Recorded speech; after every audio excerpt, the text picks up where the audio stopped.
चलिए जानते हैं आज की उत्तर प्रदेश की 50 फटाफट बड़ी खबरों को सिर्फ 10 मिनट में। पर अभी तक आपने इस चैनल को अयोध्या में ट्रस्ट की अहम बैठक संपन्न हो गई है, जिसमें एक बड़ा फैसला लेते हुए ट्रस्ट के महासचिव चंपत राय और सदस्य अनिल मिश्र का इस्तीफा मंजूर कर लिया गया है। चंदे में गड़बड़ी के आरोपों के बीच हुई इस बैठक में लिए गए फैसले के बाद राम मंदिर से जुड़ी सियासत और तेज हो गई है।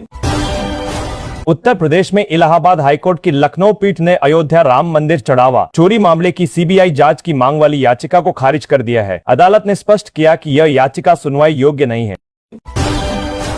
अयोध्या से राम मंदिर चढ़ावा चोरी मामले पर श्री राम जन्मभूमि तीर्थ क्षेत्र ट्रस्ट के अध्यक्ष महंत नित्य गोपाल दास ने गहरी नाराजगी जताई है। उन्होंने इस घटना की कड़े शब्दों में निंदा करते हुए मांग की है कि मामले के दोषियों को कड़ी से कड़ी सजा मिलनी चाहिए।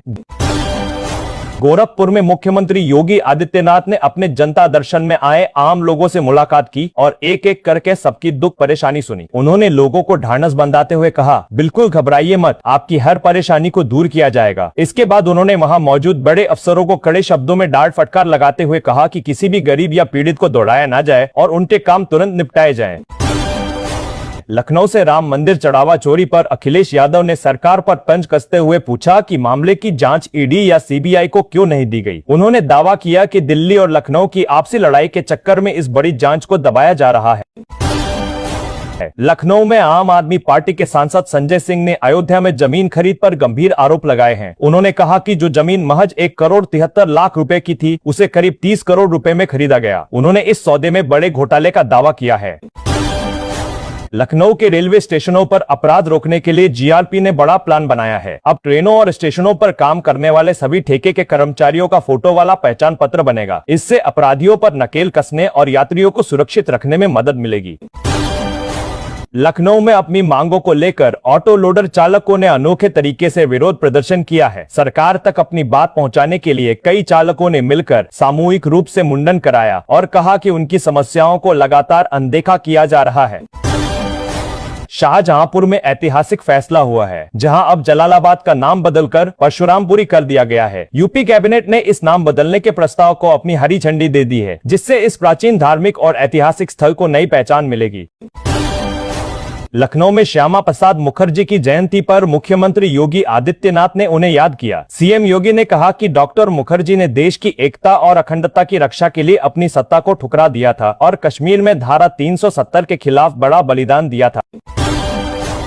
लखनऊ में आगामी 12 जुलाई को एक बड़ा रिकॉर्ड बनने जा रहा है, जहां सिर्फ एक दिन में 35 करोड़ पौधे लगाए जाएंगे। इस पर्यावरण महाअभियान के तहत 594 किलोमीटर लंबे गंगा एक्सप्रेसवे के दोनों तरफ 5.5 लाख छायादार और फलदार पौधे लगाकर इसे पूरी तरह हरा भरा किया जाएगा।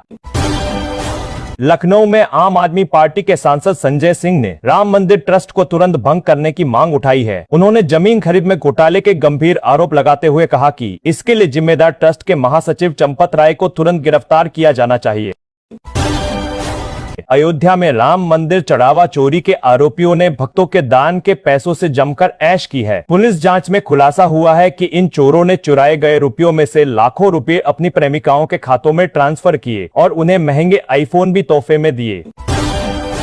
अलीगढ़ में दीक्षांत समारोह के दौरान राज्यपाल आनंदीबेन पटेल ने कहा कि पढ़ाई की डिग्री के साथ बच्चों में अच्छे संस्कार होना भी बहुत जरूरी है। उन्होंने जोर देकर कहा कि बेटा और बेटी के बीच कोई भी भेदभाव बर्दाश्त नहीं किया जाएगा। इस मौके पर उन्होंने 50 होनहार छात्र छात्राओं को मेडल और उपाधियां देकर सम्मानित किया।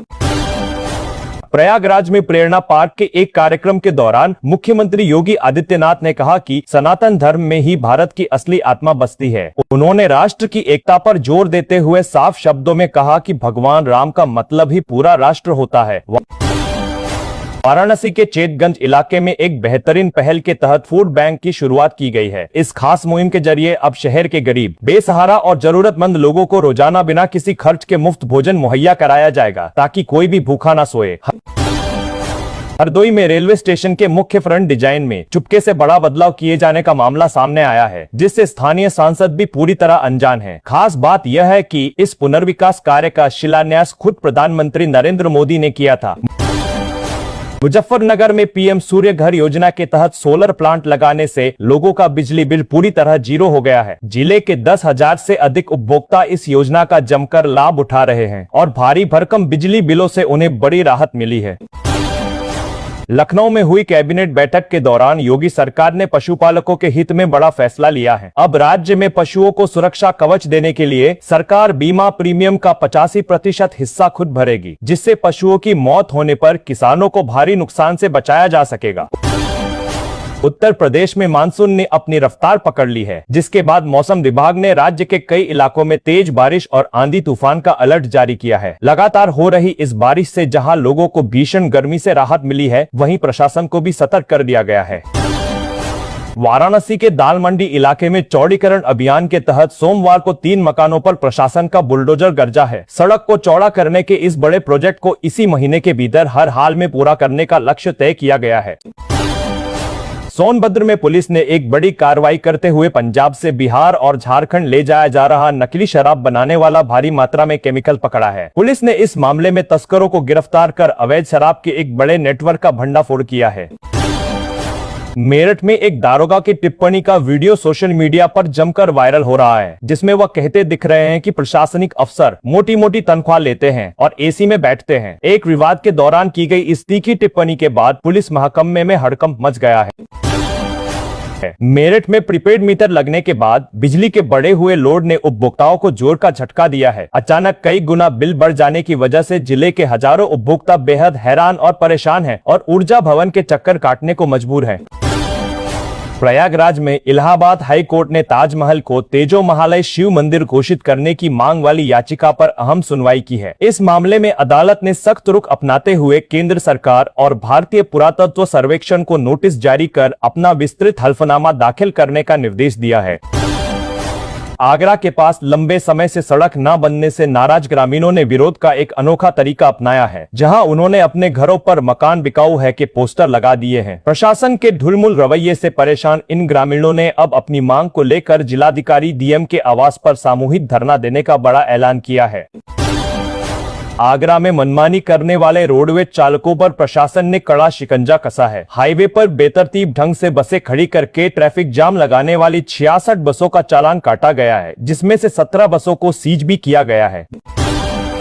बलरामपुर में भूमि रजिस्ट्री की प्रक्रिया में पारदर्शिता बढ़ाने के लिए प्रशासन ने एक बड़ा कदम उठाया है, जिसके तहत अब भूलेख पोर्टल पर जमीन का वास्तविक रकबा दर्ज करना अनिवार्य कर दिया गया है। इस नई व्यवस्था से जमीन की खरीद फरोख्त में होने वाली धोखाधड़ी और विसंगतियों पर पूरी तरह से लगाम लगाई जा सकेगी। आजमगढ़ में एआरटीओ कार्यालय के बाहर दलालों का एक बड़ा नेटवर्क सक्रिय है, जहां बिना किसी ड्राइविंग टेस्ट और बिना फेसलेस परीक्षा के ही सीधे 4000 रुपए लेकर ड्राइविंग लाइसेंस बांटे जा रहे हैं। स्टिंग के दौरान दलालों ने साफ तौर पर कहा कि उन्हें 2000 रुपए अधिकारियों को अंदर देने पड़ते हैं, जिसकी वजह से लाइसेंस के रेट बढ़ा दिए गए हैं।